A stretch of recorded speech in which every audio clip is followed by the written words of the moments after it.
Hey, this video is gonna be completely different from the ones I've done so far. Um, I'm gonna just give my thoughts on Michael Jackson's and Lisa Marie Presley's marriage. Now, I know that there are some fans that don't like Lisa and don't necessarily care for her or who she is as a person or whatnot, but in my opinion, I think his relationship with Lisa was as sincere as it gets between two people. I mean, they were both sheltered as kids because they were brought up into famous families as children. They were very wary of who to let into their lives as they grew to be adults. In my honest to God opinion, Michael did not know how to treat Lisa. Okay, because he married her because he wanted to see what marriage life was like. There ain't nothing wrong with that. But in that time, in the 90s, he was more into doing his music and his concerts and trying to get himself out there with his music and be out there more. And I think he neglected her needs as a husband. A wife, says, I want to spend time with you. I want you to, spend time with me, hang out, do whatever. And he didn't necessarily do that. So he put her needs on the back burner.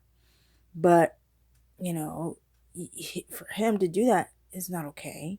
You know, um, and I also don't think it was okay for him to go to her and say, "Hey, if you don't have a kid for me, Debbie will do it."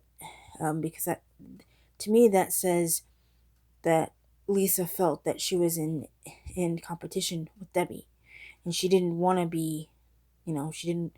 She wanted to do that, but she needed to make sure everything around her was okay, and that they were all on the same page.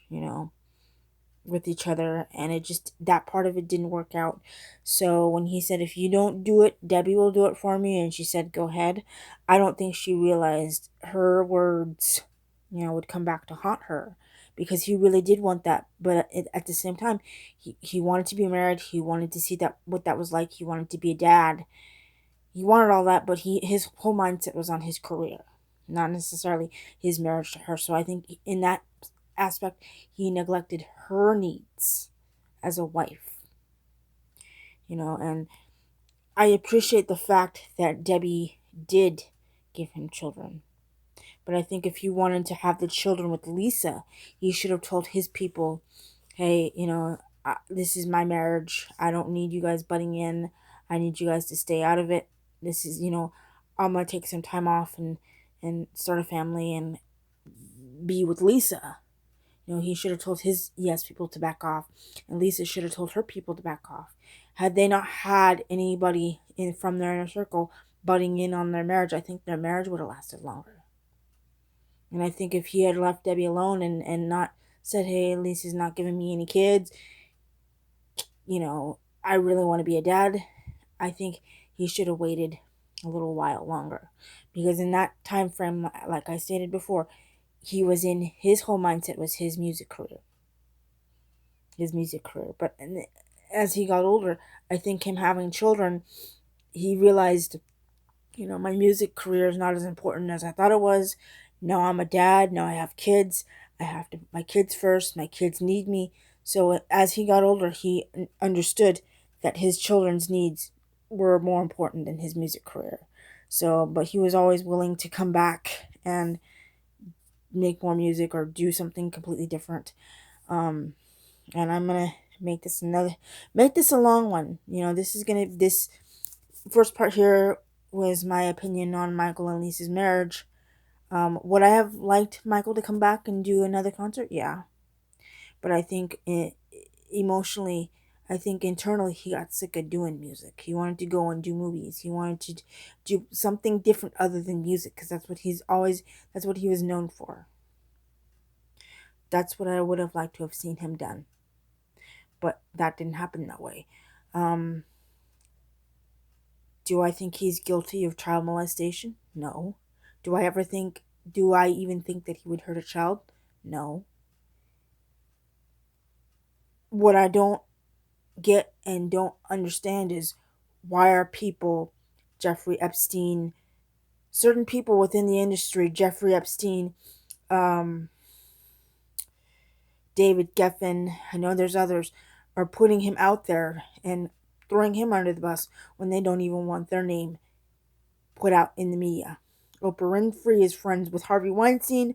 Harvey Weinstein is serving a 23-year sentence in prison. I don't get why they're choosing to throw Michael under the bus when Michael was cleared of all charges. And the first case was a money grab. The 2005 case was a money grab. The Leaving Neverland documentary was a money grab. If you're a true victim of sexual abuse as a youngster and as a teenager, you don't ask for money. Should be the furthest thing from your mind. If you are sexually abused as a child, you don't ask for money. You say, I want my abuser to be put in jail and rot in there. I myself am a victim of attempted rape as a 9-year-old. The justice I got was seeing the cousin that physically did it to me get killed by a rival gang member. That was my justice.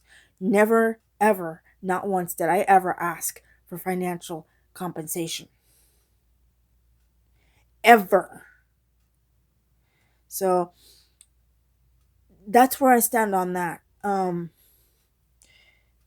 I'll try to do different topics, but I can't promise anything because certain things keep popping up, and I want to say something, but I don't want to piss people off, and it's chaotic right now with what we have going on in the world and everything else. So that's my 2 cents. I'm sorry this is so short, but I figured I'd give my 2 cents. All right? Thanks for watching. Bye.